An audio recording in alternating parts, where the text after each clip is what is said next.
Well, I didn't do as much research as I wanted to, but it's kind of moot. I mean, I'm seeing stuff in here that I think it's probably a good idea just to replace the crap. You know what I mean? So I am going to pull a, I guess it'll make a difference. Can I get in there? That came off easier than I wanted it to. Let me pull number one, see what it looks like. So that would be a better way to go about it.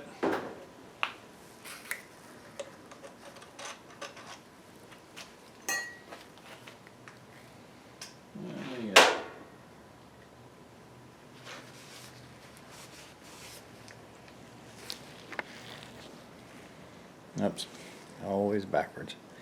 Well, they're dark. I don't know if that's supposed to be that way or not. Let's take a look at them and see if they're date coded, because that will also tell me if it came apart. That's why I decided instead of doing research, I want to just find out what dates on them. That'll tell me if it's been apart before or not. Because almost all bearings are on the floor when I get a hold of them. Most bearings will have a date code on them when they're put in, rod end main alike. This says, nope, 10 of 87. So at least the rod bearings have not been replaced before. So that tells me that they must have, Ford must have stamped them from the factory. So that's nothing wrong with that. That tells you something right quick, you know. It's not a guessing game now. Now they may have still done the mains. I suppose they could have done that without replacing the rods, but you know what I mean. I don't know about that. I mean, maybe, but I don't know. Let me get a piston out and see how bad it looks. I'm gonna have to step in front of you for the 900th time.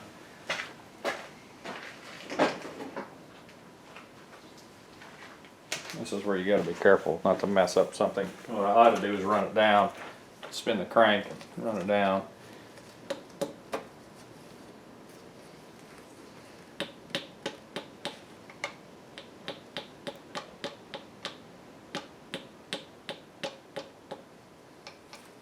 I don't want to hit.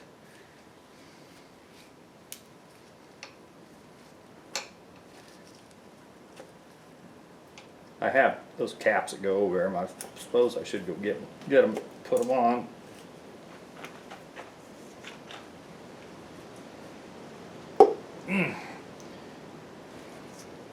Yeah, I'm gonna have to spin the crank because I can't get past the can't get past the bolt, or the bolt. Excuse me, the rod won't get past the block and the crank.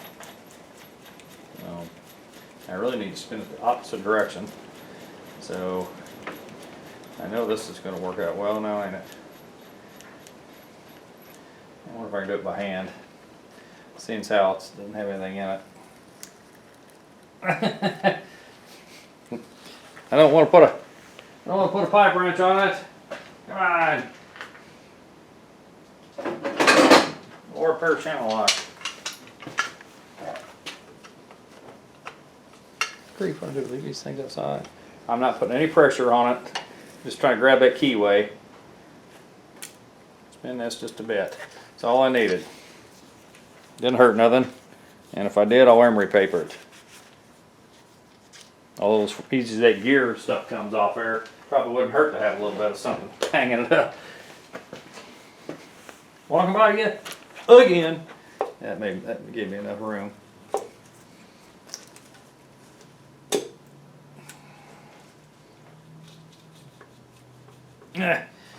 Oil rings, the only thing left now.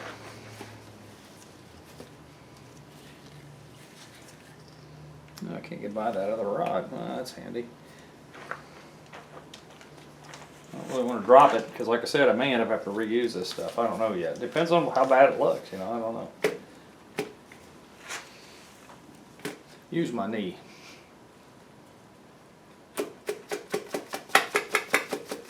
It's not hitting the. Nope, it's not hitting the crank, guys. Trust me. It's an ugly sound, but it's not hitting the crank. Yeah, so what's holding me up here is the oil ring is hung on the lip that's there. So So I've got the, and it's turning too, which is not helping anything. Can't get to it that way.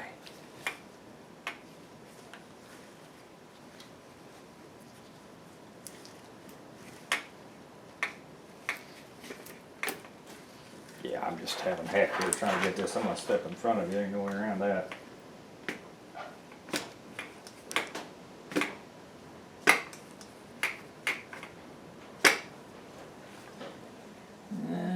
It's moved a little.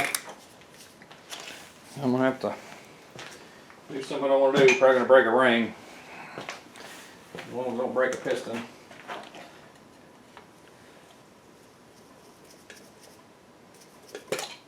Okay, now. Didn't even break nothing that I'm aware of. Alright. So, got number one piston out. All the rings are moving. They're not all stuck. There's some scuffage, but not,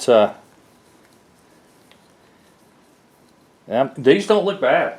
I mean, in my eyes, this does not look bad at all. So, I don't think we're going to be replacing. Oh boy. I bet the crank's going to go in though. Check that out. No. That's brass. That is unacceptable. Copper, brass, whatever you want to call it. Why can't I get this camera to work right? Yeah, that's no good. And this is where you're really going to get most of your wear, is on, technically it'd be the top. Because when you think about it, as the piston comes up, it's compressing. When it fires, it's shoving the piston down. So this gets this part of the rod, bottom of the rod, or top of the rod, whatever you want to call it. That's the bearing that gets the most force. So that is nature of the beast. Okay, well that explains to me at least that the rod bearings have not been replaced, and they do look like crap. So I will have to at least take the crank down and have it turned. And I'm going to be honest, this is not my first 302 and not my first Lincoln motor. This is actually the second 1988 town car engine I have done. The last one, like I said, was 20 years ago. I don't remember if those were marked or not. I didn't have stamps, so I either borrowed them from work or they were already marked. Don't know, it doesn't matter. But I actually rebuilt one of these and put in a 91 Ford F-150 that had 275,000 miles on that 302. And it didn't run any different. I had long tube headers and cat delete and you know, that kind of stuff. And you know, with that OBD1 computer and stuff, if you don't do something there to make it better, you know, this is what you get. So anyway, all right. Well, this is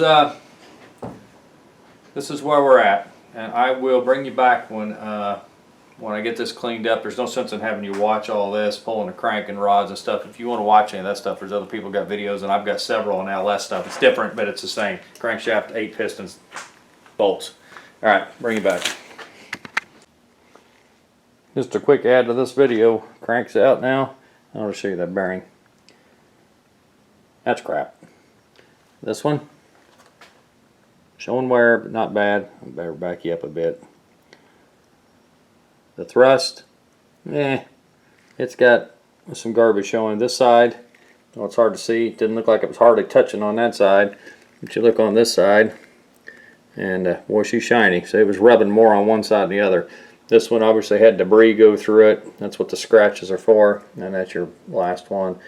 It's funny how they didn't wear even, but that's kind of the way it works. So I want to show you she's apart, and I'm going to do, like I said, a bunch of cleaning on it before I take it to the machine shop, because honestly, you get a lot better results from your machine shop guy if you don't bring him a pile of crap that you know, he has to scrape gaskets and fix busted bolts if you have any, and you know, that kind of stuff. It's always a good idea to keep that kind of guy happy, and because he can, you know, if you do a lot of work with him, he'll do a lot more for you. I've said that in the past, but just keep that in mind.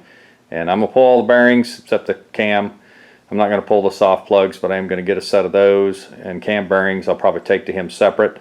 And then if he wants to order the rest of the stuff, he can. If not, I'll order him and just have him finish it up. And I'll bring him pistons to him when they get in.